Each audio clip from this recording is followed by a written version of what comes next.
Welcome to The Explainer. Today, we're jumping into one of the biggest, most divisive topics out there, artificial intelligence.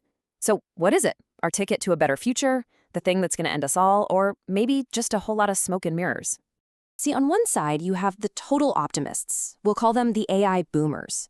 They look at this technology and see the next great leap forward for all of humanity. A new golden age of progress just around the corner.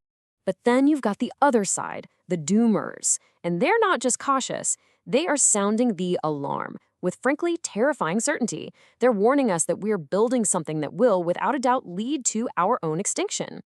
And just when you think you've got the two sides figured out, a third voice chimes in, the skeptics. They argue this whole debate is just a giant bubble of hype. They say AI isn't even a real thing. It's just a fancy marketing term for complicated math, and we're all being sold a bill of goods. So you've got three totally conflicting visions for our future, all based on the very same technology. So who should you believe? Today, we're going to put these views head to head, break down the arguments, and let you make up your own mind. All right, let's get into it. First, let's look at the scary stuff. Let's really understand the argument that we are teetering on the edge of an existential catastrophe, the future as seen by the AI doomers. Just take a second and look at this number. When one expert was asked about the chances of an AI-caused extinction event, he didn't just say 99.99%, he literally said, keep adding nines. I mean, that's a level of certainty that is really hard to just brush off.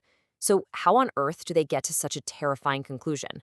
Well, the logic behind the fear is actually shockingly simple. It's a three-step path to potential disaster. Step one, we're on the cusp of creating artificial general intelligence, or AGI. That's an AI that can think and learn just like a human. And we're not talking centuries from now, we're talking years.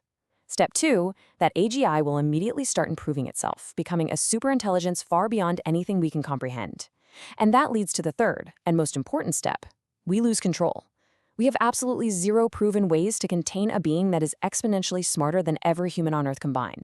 And this is why the risk is just fundamentally different from anything we've ever faced before, even nukes. Think about it. A nuclear bomb is just a tool. It needs a person to push a button. A superintelligent AI, that would be an autonomous agent making its own choices. And while a bomb's power is fixed, an AI could improve itself at a mind-boggling exponential rate. You know, we can sign treaties to control weapons, but how do you possibly negotiate with something that thinks a million times faster than you do?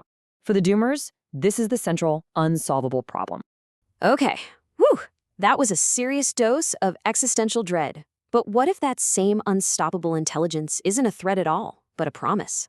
Let's flip the coin and look at the case for boom, where AI isn't our end, but the engine of a new human renaissance. The whole foundation of the boomer argument is really simple. Just look at history.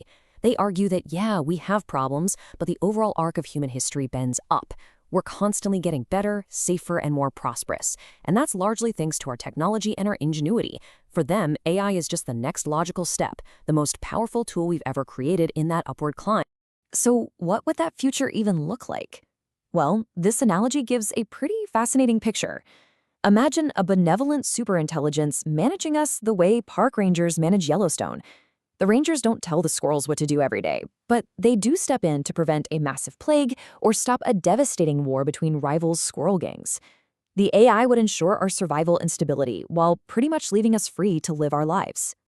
Okay, so we're weighing this grand vision of boom against the terror of doom. But then a third voice cuts in and asks a really simple but powerful question. Is any of this even real? The skeptics, you see, argue that the term AI itself is kind of the original sin here. It was cooked up back in 1956, not as some precise technical term, but as a marketing buzzword to get people excited and, get funding for thinking machines. And their argument is that we're still falling for that same marketing pitch today. And to show you just how ridiculous they think this all is, they suggest a little thought experiment. Take any sentence you hear about AI and just replace the term AI with something totally normal, like salami. So the question, does the AI understand, suddenly becomes, does the salami understand? See how that works? The hype, they say, just completely vanishes. Now, this whole debate isn't just philosophical. You gotta follow the money. And there is a staggering amount of money involved. Just look at this chart. Back in 1995, the total venture capital funding for everything was less than $10 billion. Now, fast forward to 2023, and just AI startups by themselves pulled in around $150 billion. When you've got that much cash on the table, there's a huge financial incentive to overpromise and just keep feeding that cycle of hype. And that brings up a really practical point. We're kind of like someone who buys a massive off-road Range Rover built to climb mountains and then just uses it to drive to the grocery store on paved roads. The tech we already have is way more powerful than our ability to actually use it well. So the skeptics ask, why are we obsessing over some sci-fi superintelligence when we haven't even figured out how to master the tools we already have in our hands?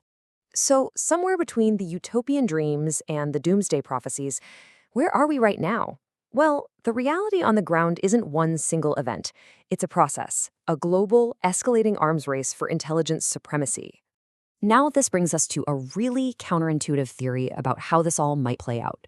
It suggests we're facing two big dilemmas. First, there's the human arms race happening right now. Fear is driving countries and companies to build more and more powerful AI, which could lead to a kind of short-term dystopia. But that very race creates a second dilemma. To stay competitive, we have to hand over more and more control to the AI systems themselves. And here's the crazy paradox that might be the very thing that leads to our salvation. Eventually, a superior, more logical intelligence takes the wheel and saves us from our own dumb mistakes. So after all that, what should you take away from this for the here and now? Well, the source material suggests that three types of people are going to thrive. First, the AI collaborators, the ones who actually master these systems as incredible tools.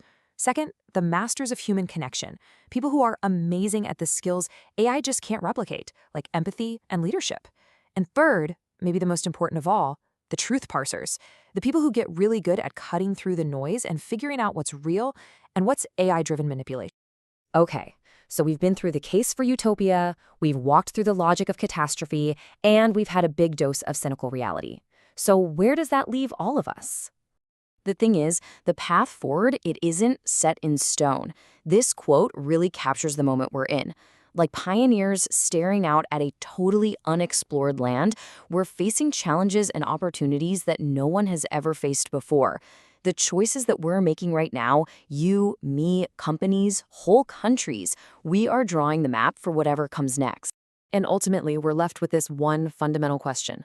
The source material makes it clear that intelligence itself isn't good or evil. It's just a tool that amplifies whoever is using it.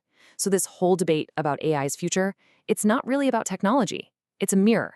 It's a reflection of our own hopes, our own fears, and the choices we have to make about the kind of world we truly want to build.